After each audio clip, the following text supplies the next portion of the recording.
Hello everyone, this is Desert Wolf here, bringing you another turn of the Spirits of Tsushima campaign, May 15th, 1942, against Encircled. Um, so this turn, after having taken Chongqing a couple of turns ago, I will be attacking across the river into the mass Chinese formations. So it's going to be a bit of a shock attack there, and might be a bit tricky with regards to casualties, but hopefully the forces that have retreated from Chongqing have been disrupted enough that I could push them back, and I have some air support there. And we shall see what Encircled is up to. So he's here sending destroyers on a run to Medan. Interesting approach. So I don't. Let's see. I'm hoping they don't hit the industry, but I do have some cap there as well.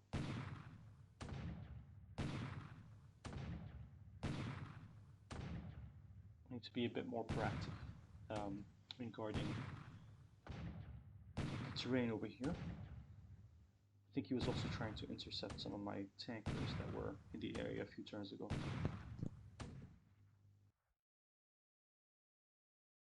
So they don't do any damage, but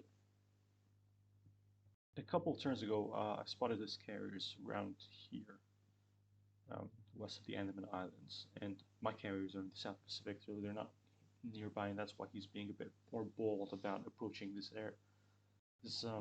Sumatra, northern Sumatra.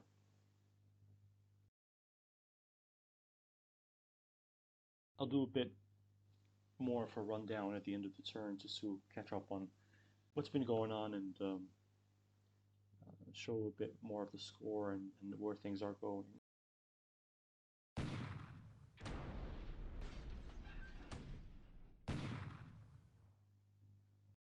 Interesting duel here between a tanker and a Dutch sub, and so far it looks like the tanker is getting the better of the Dutch sub.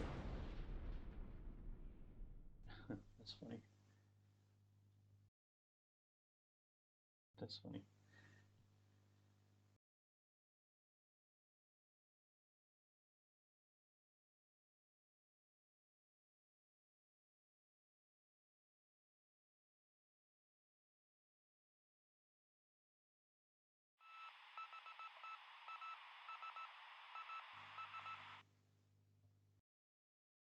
So on to the air phase. The Allies are starting to push closer to Suva, which again is very likely held. It's okay, so that's where the Allies are back. Yeah, they're pushing closer to Suva where things are the base is relatively likely held. But I think they're being cautious because they know the KB is in the area, so that's why they haven't invaded yet.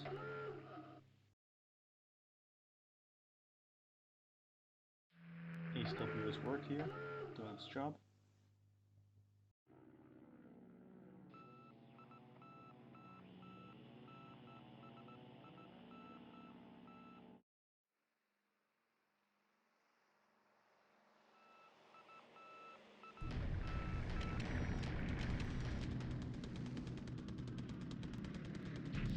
After having previously bombarded Norfolk Island with my battleships, I'm just keeping the airfield suppressed with the Nell raids from Numea.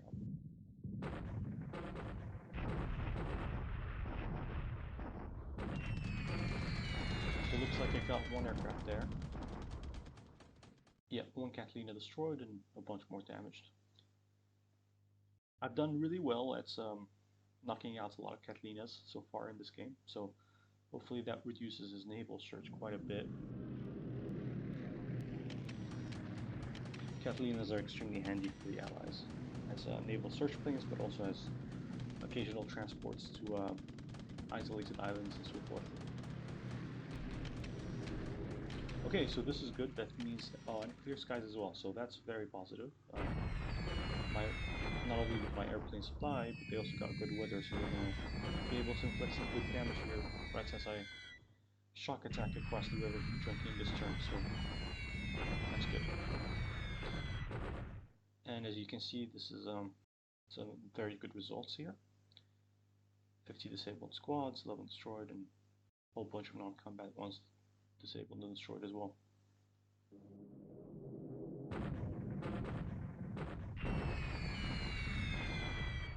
again, positive results.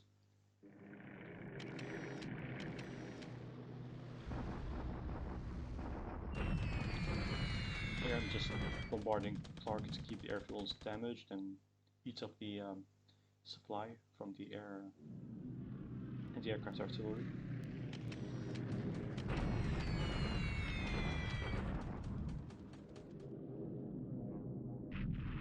Light bombers at northern China.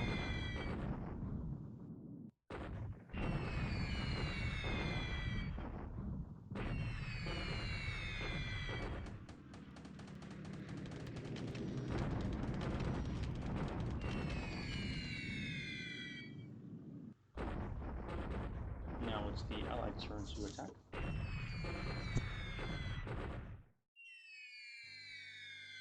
Doing some damage there.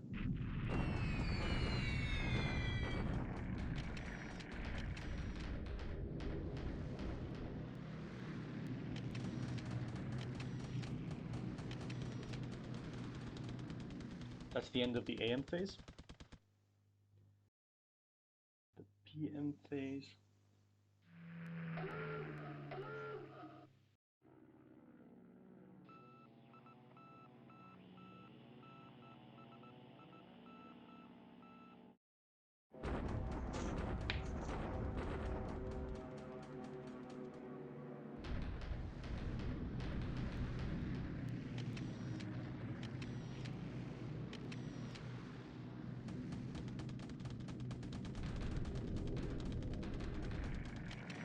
Some more bombing. This time they have good weather in the afternoon, so I'll do something with that. Not too great.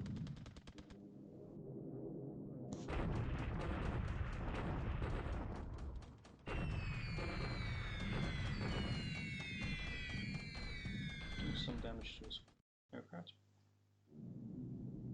Mostly him hitting my troops.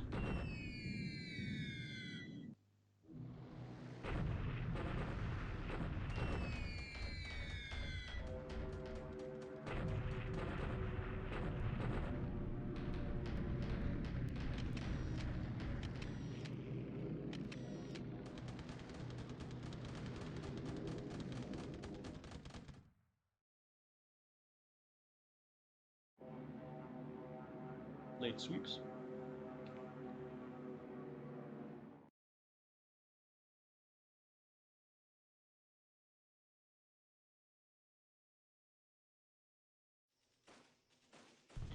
Here's the event of the day. Shock attacking across the river, pushing into these what I believe to be heavily disrupted but very large formations of Chinese troops. So we'll just speed through this because it will take forever otherwise.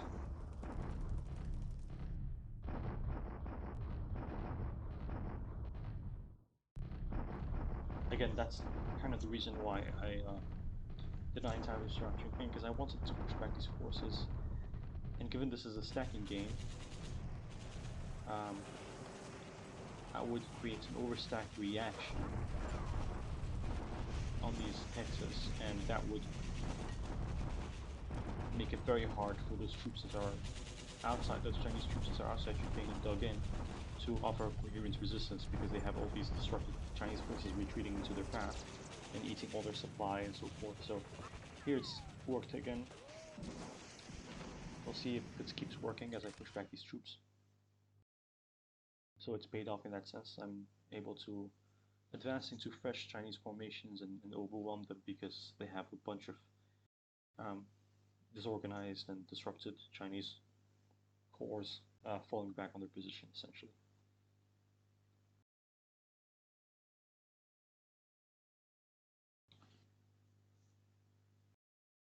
So disruption, morale, experience, and I imagine supplies lacking as well.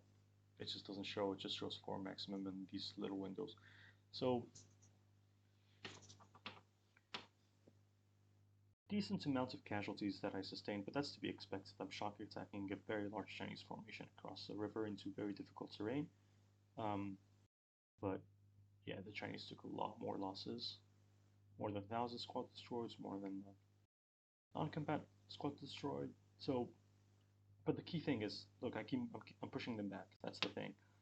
I'm clearing this excellent terrain, and hopefully I will be able to do the same in this hex, and that's then just rough terrain to Koyan. So I'm getting there. See, still very large force. I think he had like 6 dug-in Chinese cores here that I wouldn't have been able to take this with these light casualties if I had not pushed back these Chinese forces from Chongqing, and I'm still able to destroy a whole bunch of them anyways in subsequent attacks. So in any case, that's the rationale for why I didn't close out Chongqing before I took the city.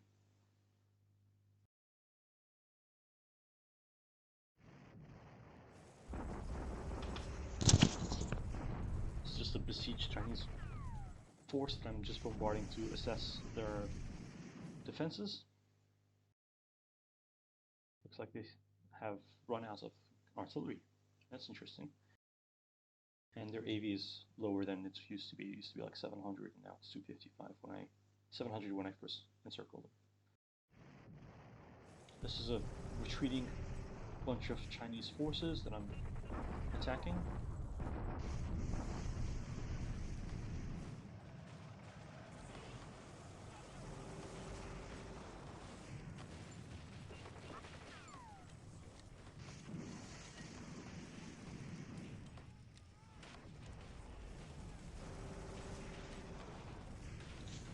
Successfully pushed them back.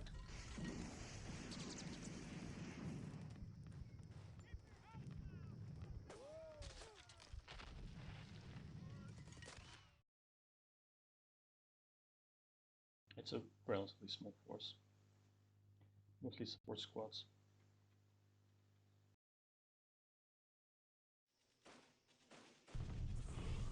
Bombardment of Puno, causing notable casualties. Well, the 8th medium regiment is finding its range.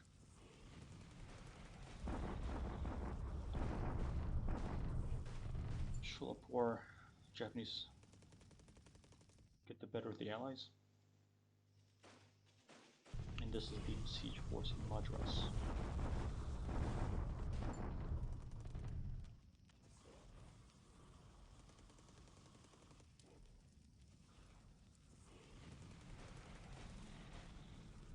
So that's the end of the turn. Like I said earlier in the video, I'll take some time to kind of do a rundown of where things stand.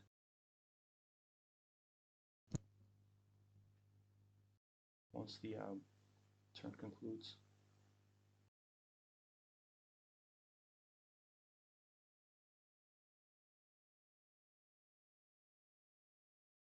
Okay, so let's start with the intel screen. Air losses are pretty low this turn. Just mostly ops and the Kathleen destroyed on the ground, and then a Pete lost to flak. That's probably new A. I was just curious, yeah, 1 KI, probably the Pete's, I'd say. In terms of my aces, got quite a few, as you can see. Some of them, unfortunately, MIA, KIA, but plenty of aces so far in this game. Ship sunk last turn. Just reported a plunger being sunk, which is, I didn't hear any sinking noises, so I don't know about that one, but I did report multiple ASW hits on plunger, so we'll see.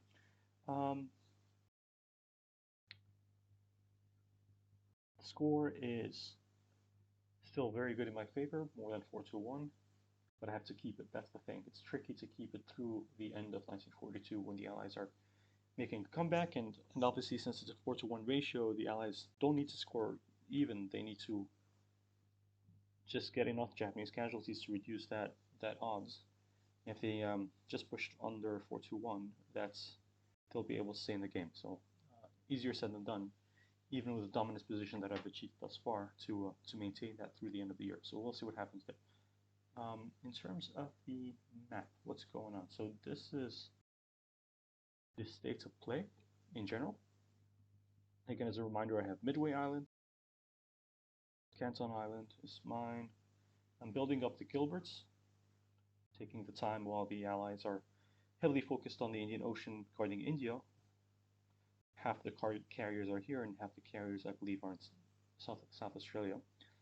Um, I'm just basically building up my defenses here and conducting raids and so forth around the Pacific and just delaying their counterattack. In the South Pacific, in this section, just jump there. So Norfolk, as we've seen, heavily damaged in that attack over the last couple of turns, and then the besieged Allied forces in Nome are being reduced. I'm just waiting for, did a couple of attacks, got some good results, and now I'm just waiting for these forces to recover some of the disruption and some of their fatigue. So I might attack this turn, or maybe wait one other turn. We'll see. I'll give this a closer look. But yeah, the idea is to destroy this mostly American force that has landed and failed to capture Noumea. I reinforced in time to stop them.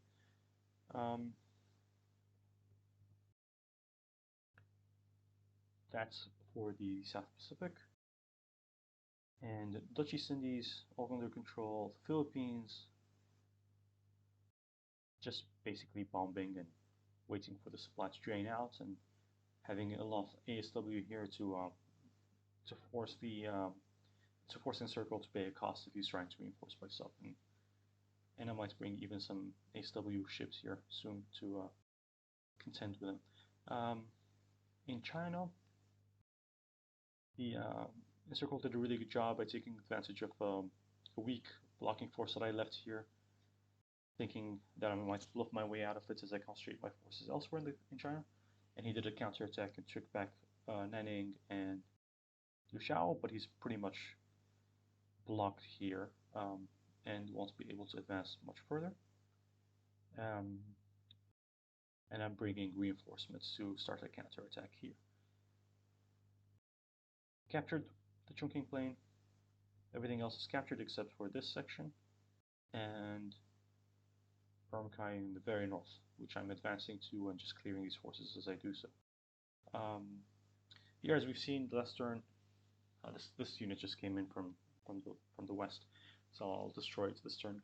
But yeah, so crossed over here, and the plan is to keep pushing down, capture Quang, and then head for the mountains and clear them out, and potentially carve a way through here as well.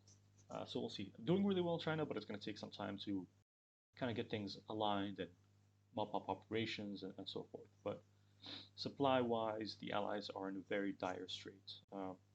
Their key industry-producing areas, especially this area and Changsha and so forth, have all been captured. I do need to clear this, but I'm on the way to doing so. What else? Let's see. Burma, all cleared up, except for Lashun, Vietkiana, and yeah, just basically holding them there. They don't have any supply, so happy to starve them out with my Thai forces there. India is a bit tricky. I'm starting to run low on supply here, as you can see, because of his carrier blockades. It's been a bit tricky, but it's not dire. Like I still have enough supply, like 8,600 in Hyderabad and 6,000 in Calcutta and so forth. It's just not, and the Indian industry itself is producing enough supply to keep me adequately supplied, but not flush with supplies. So that's an issue that I have to contend with, and I'm trying to solve it. But he's doing a good job of running interference on potential Japanese reinforcements or supply convoys running through the Andaman Sea and Bay of Bengal to India. But that's my next kind of like hurdle to cross, is how do I reopen these lines without the KB. And the operational focus here is he's brought enough reinforcements to kind of like close down my approach to advance at the moment. So I'll bring Chinese reinforcements, Japanese reinforcements from China, and